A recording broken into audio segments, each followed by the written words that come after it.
Ladies and gentlemen, folks worldwide, welcome back to another exciting episode of The Realest Talk Ever.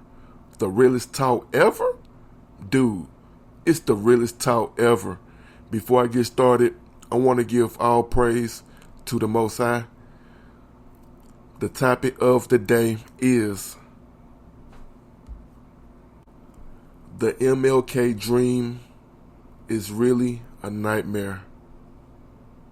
Let me repeat that. The MLK Dream is really a nightmare.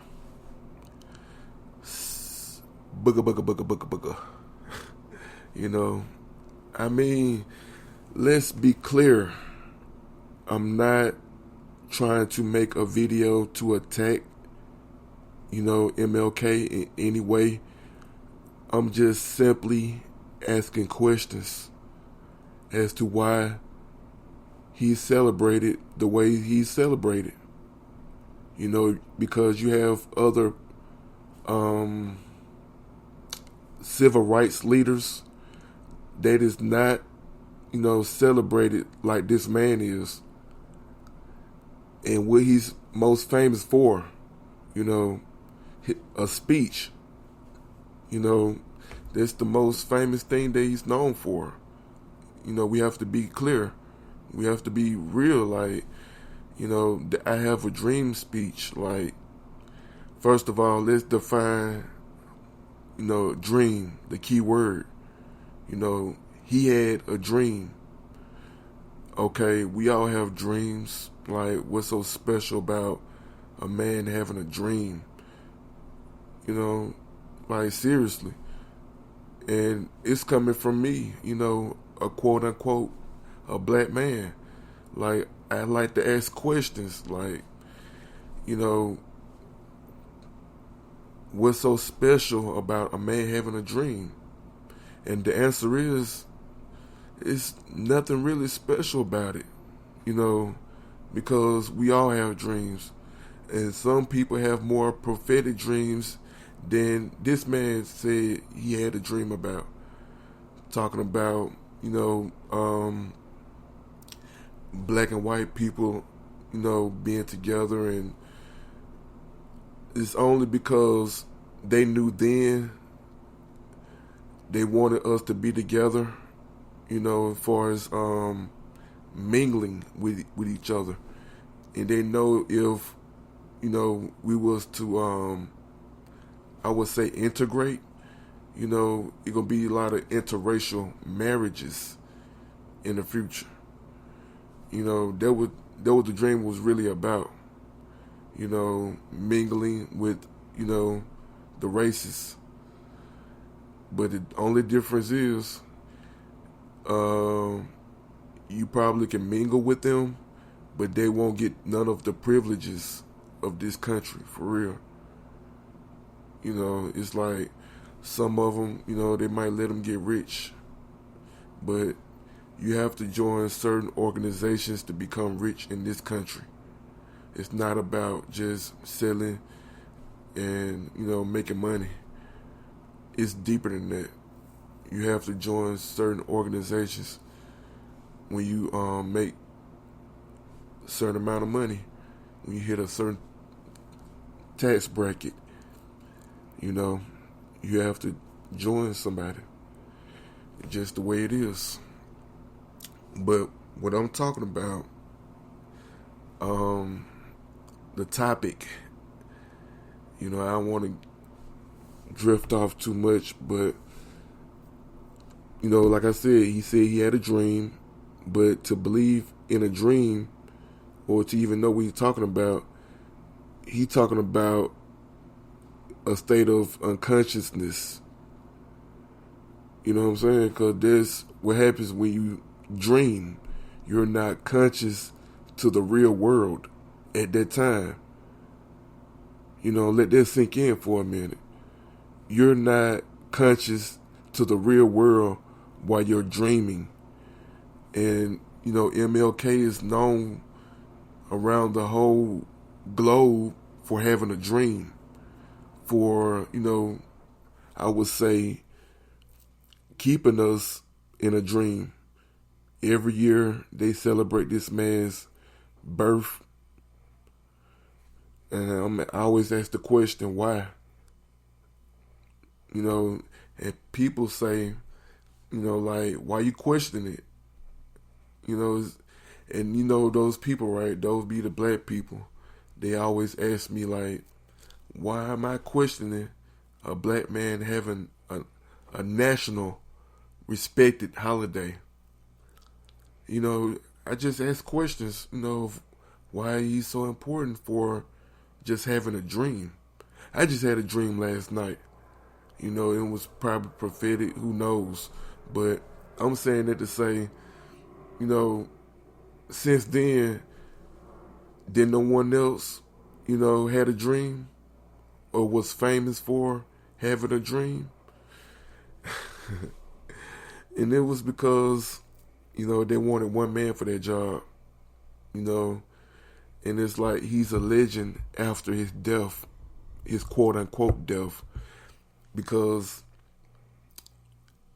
I don't think the celebrities die when they tell us they die. I'm a big conspiracy theorist about when Eminem died, and it's like they don't show him like they show the rest of the celebrities. I mean, it's just something to ponder on for a second. But I'm saying that to say, why is this black man celebrated in America? Which we all know is pretty much just a country just to keep minorities down, mostly black people. That's what this country is all about. And things haven't changed from the old days to these days. They're still trying to keep us down, but the thing is, they're using our people, people that look like us. They're celebrated. And it's like some mothers are celebrated too, not even knowing that they have Masonic ties, just like MLK. He had Masonic ties. He was a Mason, just like Malcolm X and all of the rest of the public figures that become famous. And at one point in time, they always sell out, especially if they tell us their birthdays. If they keep them in our remembrance. We can't let a year pass without acknowledging this man for having his dream.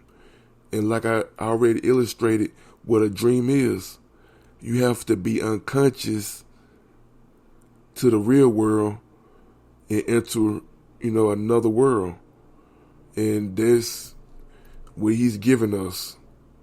Not something that's happened in the real world, but something that happened, in his subconscious mind.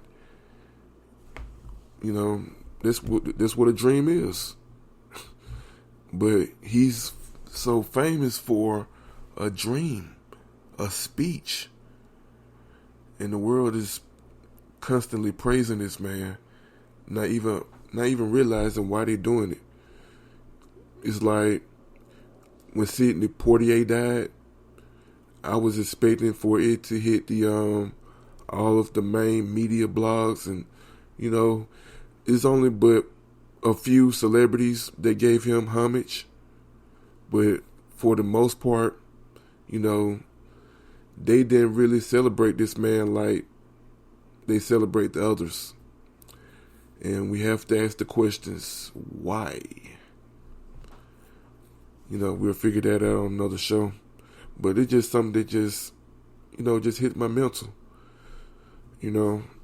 Why he's not celebrated like everyone else, like the Richard Pryors,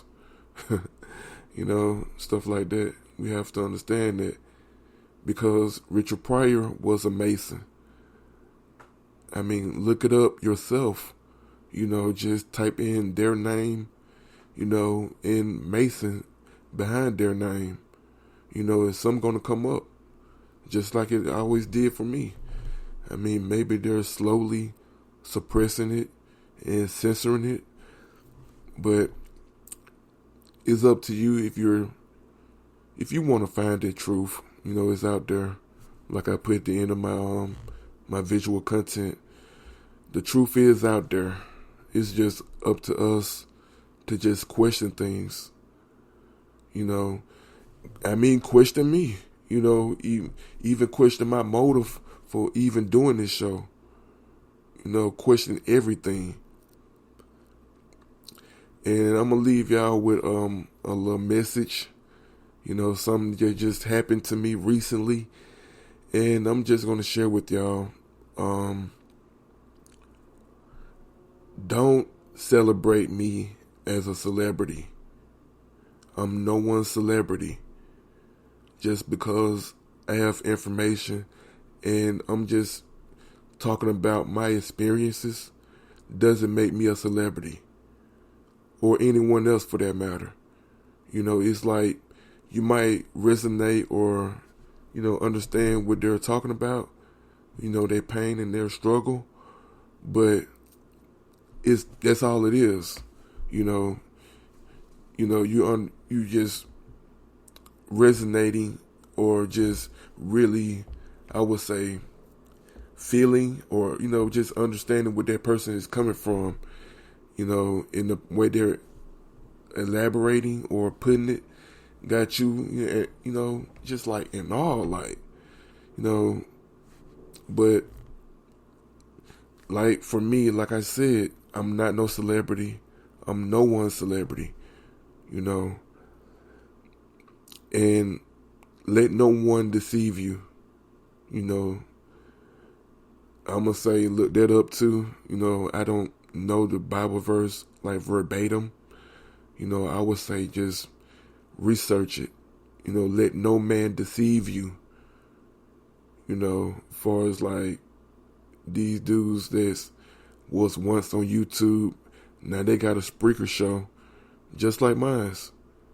Don't let no one deceive you, because they're living for this earthly glory, and they might disguise themselves as doing it for, generational wealth. But understand that they're setting up kingdoms inside of another man's kingdom. And the only way that happens is if you're affiliated, or trying to become affiliated. Either way, but I'm saying that to say, let no man deceive you. They say they're doing it for generational wealth. That means they're hoping their kids, wives and kids, benefit from their work. And the truth is, it might not be for them to do. Like the good book says, many are called, but few are chosen. They might be chosen to do something else. It's like there's something it's like a moment in time. We can't expect for our kids to, carry on our legacy or our tradition. All we have to do is just raise them right and, hope that they will continue to go right. Because once you form good habits, they're hard to break. But until the next time, like always, may the Most High continually bless you all, love you all, and keep watch over you all. Peace and blessings to you and your entire family. Love each other like the Most High is continually loving on us. And understand, if you might hear, a message that, that I'm going to